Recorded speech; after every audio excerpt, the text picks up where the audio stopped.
안녕하세요. 오레오 부동산 중개법인 대표 박재입니다. 자, 오늘 시간은 여러분들이 가장 헷갈려 하시는 걸 제가 모았어요. 한번 볼게요. 계약금, 해약금, 위약금, 금이 계속 붙습니다. 자, 하나씩 보겠습니다. 은근히 헷갈려요, 이게. 거의 비슷하게 혼용돼서 사용하고 있고 같은 의미라고 사용되고 있기 때문에 정확하게 한번 짚어보겠습니다. 첫 번째, 계약금. 계약서를 쓰는 당일에 매수인이 매도인에게 보통 매매대금의 10%를 지급을 합니다. 해약금, 계약을 해지할 수 있는 권리입니다. 그러기 위해선 서로 인정을 해야 되고 그와 관련된 돈을 주고받게 됩니다. 예를 들면 매수인이 저 계약금 포기하고 그냥 계약 안 할래요. 매도인이 알겠습니다 라고 하는 게 해약금의 의미입니다. 자, 그러면 우리가 민법 565조를 제가 보여드릴 텐데 이유가 있어요. 이 법 조문이 굉장히 중요합니다. 자, 보세요. 다른 약정이 없는 한 당사자의 일방이 이행에 착수할 때까지 교부지 않은 일을 포기하고 매매 계약을 해지할 수 있다.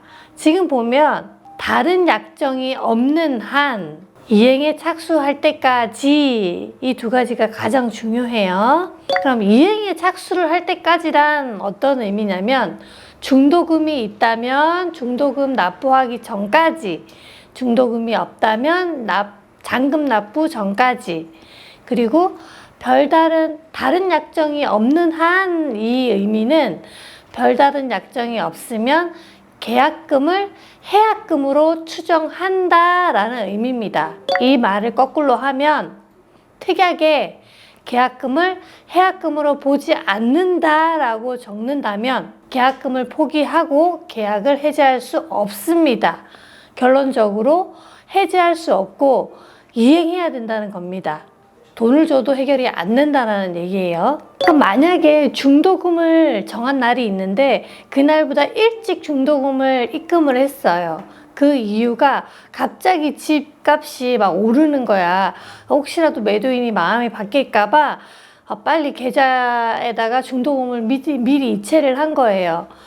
그랬더니 매도인은 중도금 날짜보다 일찍 지급을 했으니까 아직 이행한 게 아니에요. 제가 계약금 배액을 주고 계약 해지할 겁니다 라고 해서 소송이 붙었습니다.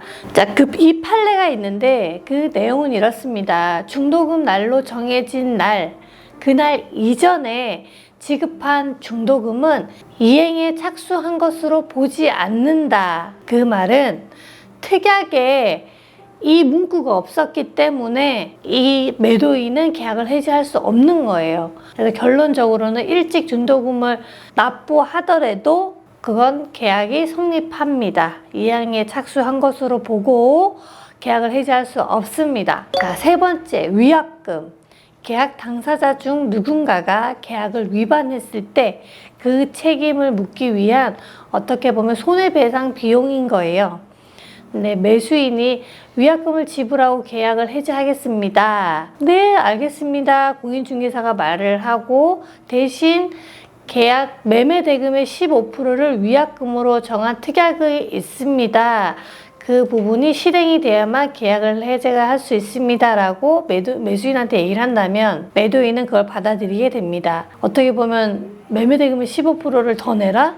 계약금도 포기를 하고 쉽지 않은 일이죠. 현실에서는 잘 이렇게 선택을 하진 않지만 그래도 문구는 넣습니다. 저 같은 경우는 넣습니다. 왜? 계약은 장난이 아니니까요. 자, 결론을 말씀드리면 계약금은 계약 당일 주고받고 통상 매매 대금의 10%를 지급을 합니다. 해약금은 중도금 지급 전까지 계약을 자유롭게 해지할 수 있는 권리와 관련된 돈입니다. 위약금은 계약 시 별도의 합의가 있어야 인정되는 것입니다. 이 세 가지 중에 가장 중요한 건 해약금이라고 말씀드렸습니다. 이해가 안 되시면 다시 돌아가셔서 해약금을 차근차근 다시 한번 읽어보세요. 법 조문을. 자, 오늘도 좋은 글귀 소개시켜 드릴게요. 씁쓸한 게 인생이에요. 불시에 매눌에 빠지고 천둥이 쳐요. 그럼에도 닥치기 전까지 즐겨야 해요. 그걸 난 60이 넘어서야 알았습니다. 배우 윤여정 씨가 말씀을 한 거네요. 맞습니다. 저도 요즘에 이런 거 많이 느끼는데 막 다가오지 않는 불안함 때문에 요즘에 많이 불안들 하시잖아요. 걱정도 하시고. 그래서 하루하루가 그냥 즐기면서 살 수가 없는 상황이 됐어요. 근데 여러분들은 그냥 닥치면 닥치는 대로 그걸 해결하면 되니까 지금은 나한테 아직 오지 않은 시간을 미리 걱정하시진 않으셨으면 좋겠습니다. 또 뵙겠습니다.